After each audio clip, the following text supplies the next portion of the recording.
It happened so fast, I barely had time to process what I was seeing. We'd gone to our kid's birthday party that Saturday afternoon, the usual chaos of balloons, cake, and squealing children. My wife, Lisa, was in her element, laughing and taking pictures with her phone while I kept an eye on our two little ones. It was supposed to be a day of joy, but something about her seemed off, like her smile was just a little too tight, her eyes darting around as if she was hiding something. After the party, everyone drifted away, leaving us with just a few of our close friends who helped clean up. I remember feeling a strange, uncomfortable prickle at the back of my neck but pushed it aside. I was tired, my head pounding from the heat and sugar overload. Lisa was gathering up the last of the decorations, humming softly, her phone pressed to her ear. I didn't think much of it, just assumed she was talking to her sister or something. Then about 10 minutes later I caught her slipping into the bedroom with her purse. The door clicked shut behind her. I was about to go in and ask what she was doing when I noticed something odd. Her purse was sitting open on the bed, and amid the usual wallet, lipstick, and keys, there was a small, shiny hotel key card. I froze. My stomach sank. I stared at it for a long second before I realized what it was, a hotel room key. Not just any, but one that looked suspiciously familiar. My heart started pounding harder. I knew that key. It was from that fancy hotel downtown, one we'd only ever stayed at on our anniversary, and I'd never seen her with one since. My mind scrambled. Was she planning something? Or had she already gone? I reached out, hesitated, then snatched the purse away from her before she could stop me. "Lisa, what the hell is this?" I asked, voice tight and trembling. She spun around, her face an unreadable mask, eyes wide. Her lips pressed together, and for a moment she looked like she was going to say something. Maybe deny it, maybe explain. But the look in her eyes told me everything I needed to know. "I don't know what you mean," she said, voice carefully neutral. But her hand was trembling as she tried to grab her purse back. I held it tight, my fingers curling around the strap. "Oh, come on," I snapped.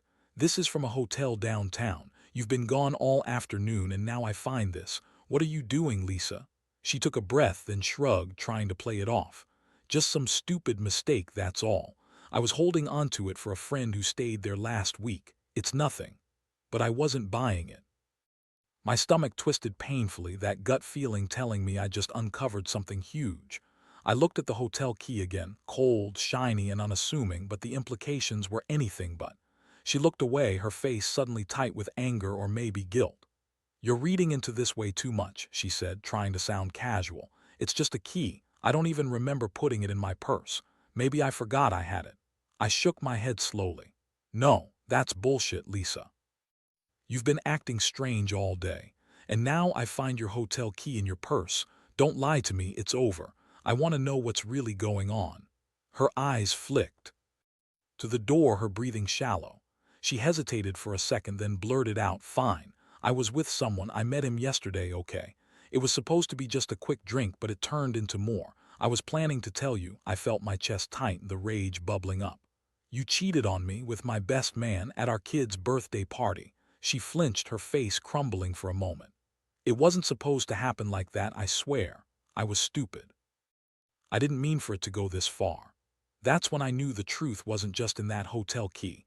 It was in her eyes, in every trembling word. I clenched my fists so tight my knuckles turned white, but I kept my voice steady. "You're done, Lisa. I don't know if I can ever trust you again. But one thing for sure, I'm going to make damn sure you regret what you did." And that was the moment I knew, without a doubt, I wouldn't let this slide. Not just for me, but for my own dignity. I needed a plan, something cold, calculated, and effective. Because she'd crossed a line, and I was about to make sure she paid for it. The shock lingered like a dull ache in my chest, long after she'd stormed out of the room. I stood there, clutching her purse, feeling the weight of everything unraveling. The hotel key still in my hand felt like a weapon, a symbol of the betrayal I just uncovered. I was angry, so furious I could taste it, bitter and metallic on my tongue. But beneath that, there was a cold, calculating part of me that recognized this as the beginning of something I needed to control. I went to the window and looked out over the street. Cars zoomed by, people laughing, life going on as if nothing had changed. but my world was shattering. I felt my palms slick with sweat, my stomach churning, and every muscle in my body tight with tension. Lisa's words echoed in my head. It was supposed to be just a quick drink. Yeah, right. That's what she told me. And I believed her until I found that damn key. I took a deep breath, the kind of breath that doesn't really calm you but makes you feel like you're doing something. I needed a plan, something airtight. She thought she could get away with it, disappear with the savings we'd worked so hard for, and come back like nothing had happened. But no, not on my watch. I didn't want her to just get away with it. I wanted her to regret it. I wanted her to see what she'd lost. I decided to start by checking the hotel. I knew the place well enough, affluent and discreet, perfect for catching a cheating spouse. I pulled out my phone and looked up the hotel's number. I hesitated before dialing, knowing I couldn't do this the normal way. I needed something more impactful. "Hello, this is the front desk at the Grand Marquis," a smooth voice answered. "How can I assist you?" "Hi, I found a hotel key card and I believe it belongs to your property," I said, voice firm. "It was found in my wife's purse. I need to verify if she was staying there today." There was a pause. "May I have her name, please?" I hesitated. "Her name, Lisa Carter. She's staying alone." "Thank you, please hold for a moment." I waited, feeling the sweat on my palms. When the line picked up again, the clerk's tone was polite but cautious. "Ms. Carter checked in yesterday afternoon and checked out about an hour ago. She stayed in room 502. That was confirmation enough. My wife had been there, with someone else. I could picture her, steps light, her hair falling in her face, her voice, probably soft, maybe flirtatious. She'd been with him all this time during what she called a quick drink. I felt the anger rise again, hotter this time, more focused. I knew I had to act carefully. If I confronted her now, she might lie, deny everything, or worse, run. But I also needed to send a message. Not just to her, but to whoever she was with. This wasn't going to be just a crying session or a shouting match. I wanted her to feel the sting of real consequence. First, I called my lawyer, setting up a meeting for the next morning. Then I started making plans. I knew her routines, her weaknesses, and most importantly, I knew how to turn this around. No matter what, I wouldn't let her get away with this. She thought she could disappear, leave me with nothing, and walk away unscathed. That wasn't happening. Suddenly, my phone buzzed. It was a message from a number I didn't recognize. I hesitated before opening it. It read, "You've got her now, but don't forget she's not the only one who's going to pay." My stomach clenched. I didn't recognize the number, but I knew this was just the beginning. The game was on. I wasn't going to let her or whoever she was with slip away without consequences. I had a plan, and I was going to see it through, no matter what.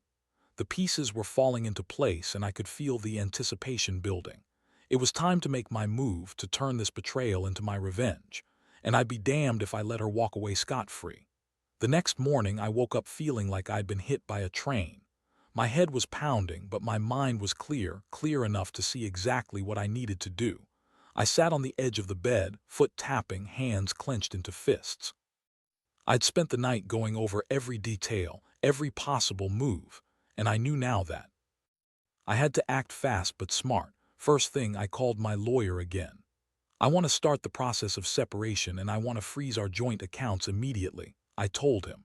"And I need to know her plans, where she might go, who she might be contacting. I want to be steps ahead of her." While waiting for the lawyer to arrange everything, I started looking into how to get access to her phone, not just to see if she'd been talking to him, but to find any evidence of her plans. I knew I couldn't just confront her without proof, or she'd deny everything, spin some sob story. I needed hard evidence, something that would make her realize she'd crossed a line she couldn't come back from. I remembered the hotel keycard from yesterday. I knew where she'd been. I was pretty sure I could find out who she'd been with if I could get her phone. I quietly slipped into her purse again, pretending to grab my own stuff. Her phone was right there, sitting on the kitchen counter. I waited until she went to check on the kids, then quickly grabbed it, acting casual. The phone was unlocked, surprisingly enough. I sifted through her messages, her call logs, her social media. Nothing really incriminating yet, but then I saw a message thread, something recent. It was from an unknown number, and the last message was sent just an hour ago. "Everything's set. She's in the house, just waiting for the signal." My stomach flipped. I stared at the screen, waiting for what? What was the signal? My mind raced. Was she planning to leave? Was she already planning her escape? Or was she waiting for him to come to her? I put the phone down carefully, heart pounding again. I needed to move faster. I kept digging into her social media, looking for any more clues. Nothing concrete, just vague posts about getting away, starting fresh, and some photos of her with friends that I didn't recognize. But those texts, that one message, confirmed I wasn't imagining things. She was still in contact with him, probably orchestrating her escape as I sat there clueless. I decided I had to confront her directly, but not yet. For now, I wanted to secure everything: her bank accounts, her phone, her location. I called the lawyer back, told him to proceed with the freeze, and asked for the police to be ready if needed. I didn't trust her to stay put. She was clearly plotting something. While I waited for everything to go through, I noticed her phone vibrating on the counter again. Another message from the same number. I hesitated, then took a screenshot. It read, "The package arrived, she's ready." What the hell was the package? My stomach twisted, and I felt my fists clench. Whatever this was, it wasn't just her leaving town. This was deep, calculated. I knew I had to be careful. I couldn't let her suspect I was onto her yet. I decided I'd set a trap, wait for her to make her move, then catch her red-handed. I was going to be ready when she stepped outside that door, when she thought she was free and clear.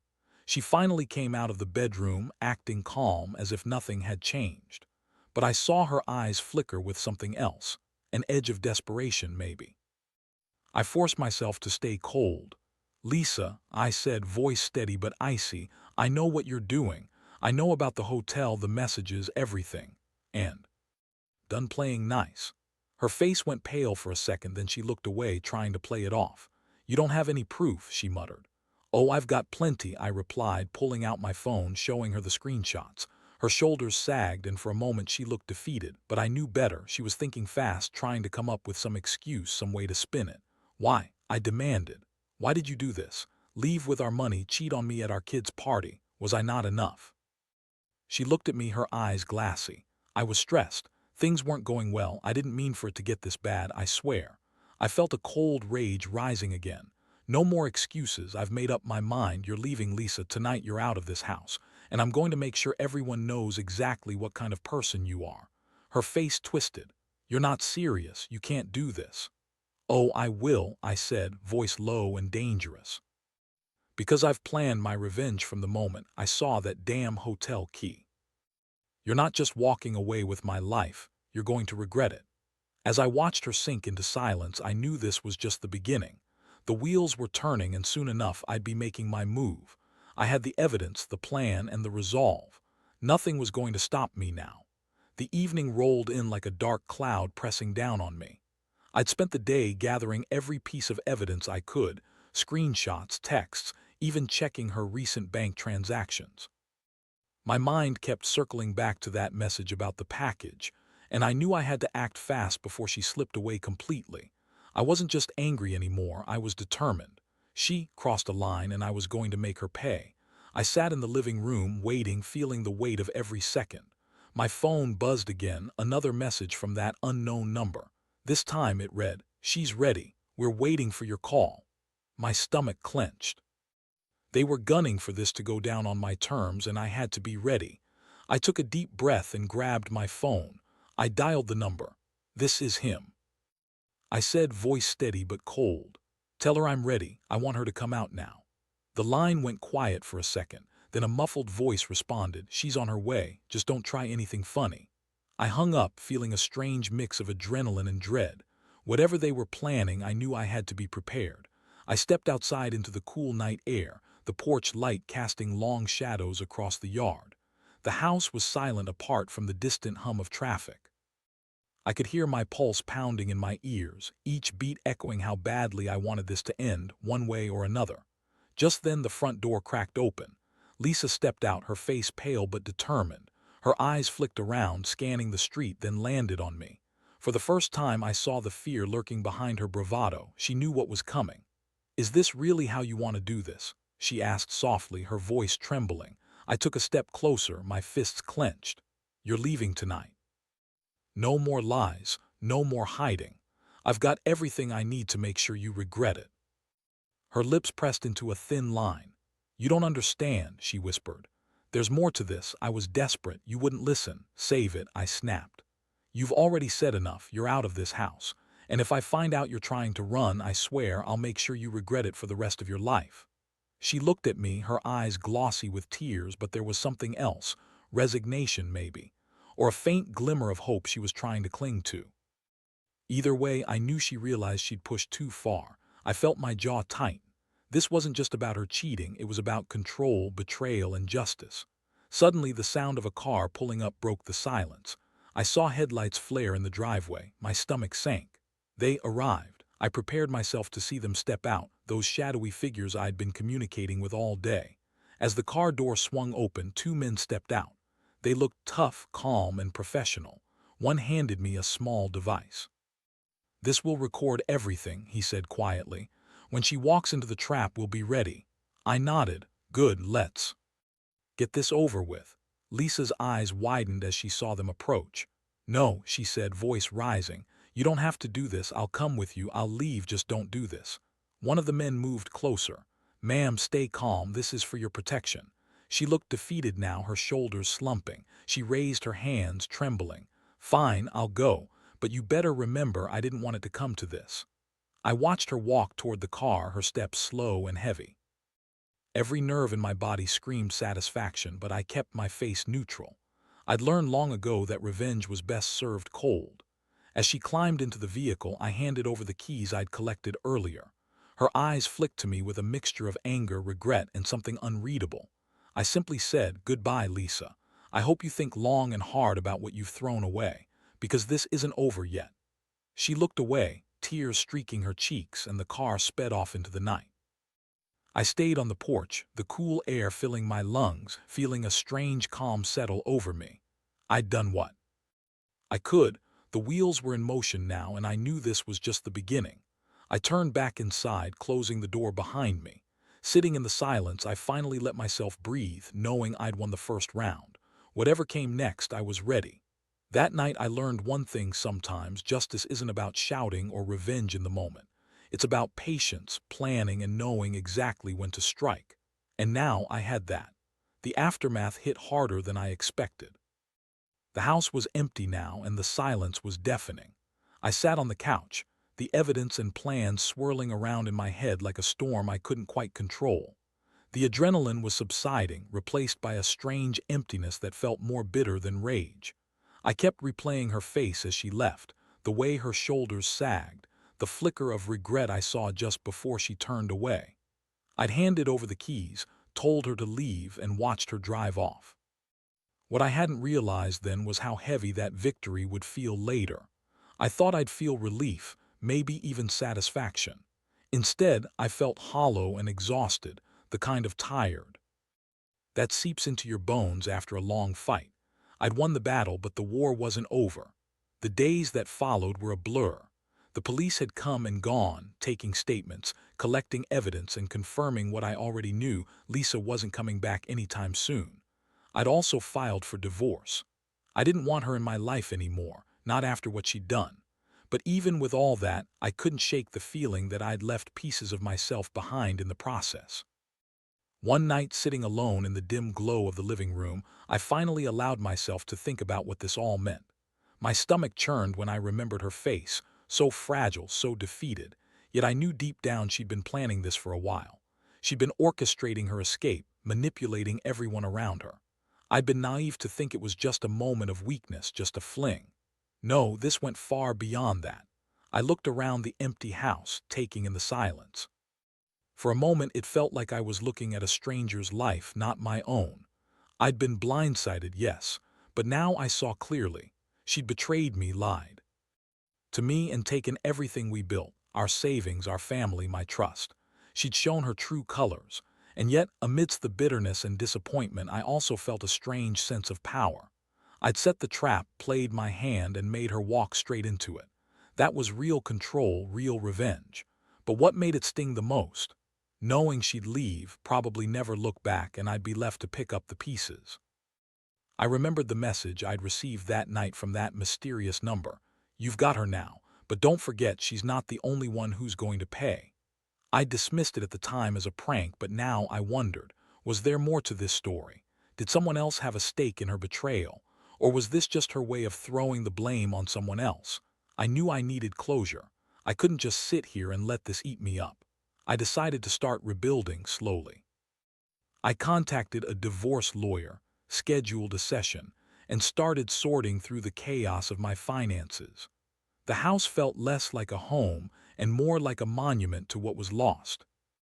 I sold off some of her belongings, things I knew she'd try to claim later, and started thinking about what I really wanted moving forward. But there was one thing I couldn't ignore. I had to make sure she really paid for what she'd done.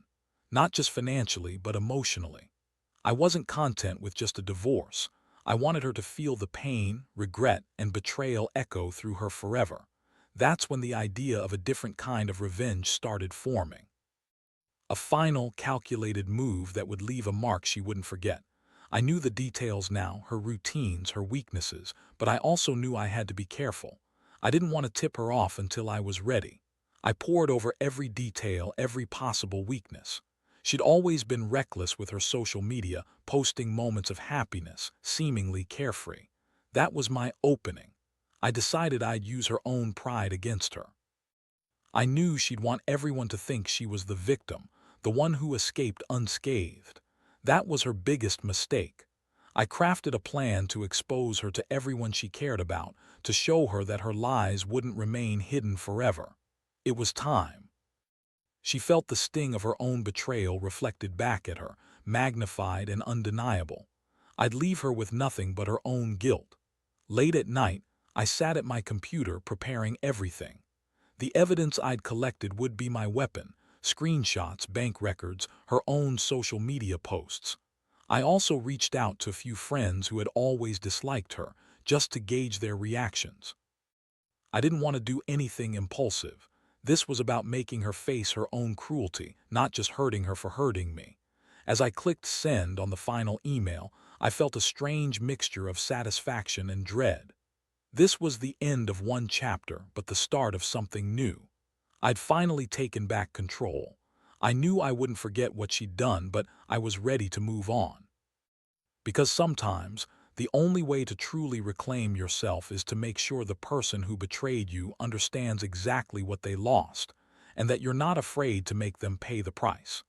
The day I finally put everything into motion, I felt like a weight had been lifted, even as a storm of emotions still churned inside me. I went to the courthouse first thing in the morning, filing the divorce papers, the official end of that chapter. Watching her name get crossed out on the documents felt cold, but also oddly freeing. I handed over the keys to the house, the last physical act tying her to my life. The moment the papers were signed, I felt a strange calm settle over me, like I'd managed to finally breathe again. There was a sense of closure that I desperately needed.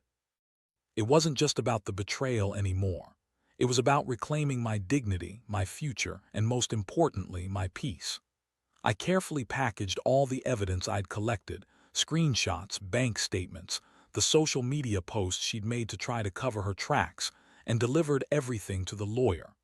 We filed a formal report, and I made sure that her betrayal was documented, not just for the divorce but for the record.